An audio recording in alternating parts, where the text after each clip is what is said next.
Moonshot AI, c'est la startup de Pékin derrière tout l'écosystème de Kimi.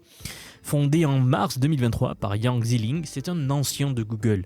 Il a travaillé sur le premier modèle de Google Imagen. Leur rythme de publication est assez sidérant quand on le regarde de près.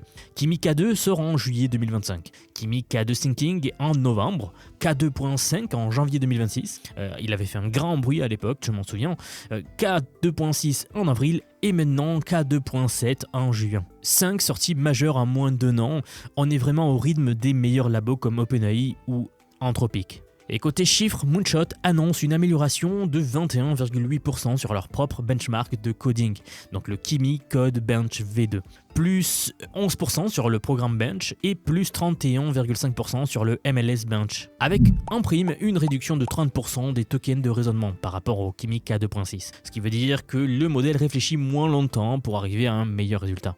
Sur le papier, c'est impressionnant. Petit point de vigilance cependant, tous ces chiffres que je viens de vous donner viennent de Moonshot eux-mêmes. Ce sont eux qui ont conçu les tests, eux qui les ont passés et eux qui les publient. Quand on regarde les modèles occidentaux sur ces benchmarks standards, Claude Opus 4.8 est à 88,6% sur le SWE Bench. ChatGPT 5.5 mène sur le Terminal Bench à 82%, alors que Kimi K2.7 n'a pas encore participé.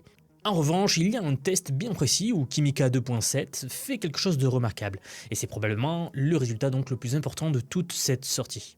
Sur le MCP Mark, qui est un benchmark qui mesure la capacité d'un modèle à invoquer correctement des outils via le MCP, donc faire des appels à Notion, à Gmail, à GitHub, à des bases de données, de navigateurs web, tout ça en fait, ce genre de choses. Kimi K2.7 obtient 81,1%, Claude Opus 4.8 est à 76% et GPT 5.5 à 74%. Kimi les bat tous les deux.